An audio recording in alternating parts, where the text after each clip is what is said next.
Hi, I'm Kirk, and welcome to my kitchen. Don't forget to hit like and subscribe, and turn the notifications on for all future recipe videos. Today, we're going to be making an egg replacement powder. This powder is going to be used in a lot of my recipes. Let's get started. 2.5 cups arrowroot powder,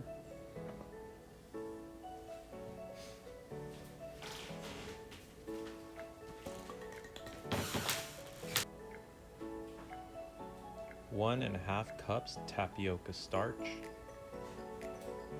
Anytime I'm baking, this is the egg replacer I use. Most of the egg replacers have potato starch, and this doesn't work for people with nightshade allergies. This egg replacer is so convincing you won't even know it's being used. My nieces and nephews love the French toast I make them. They can't even tell the difference. 2/3 cup baking powder. 1/3 cup baking soda.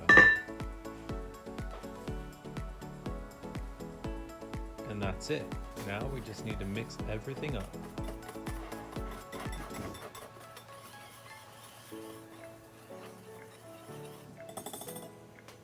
All right. Okay, so to make 1 egg, you need a 1/2 tablespoon of my egg replacer and 2 tablespoons of water. You pre-mix it before you add it into the rest of the ingredients.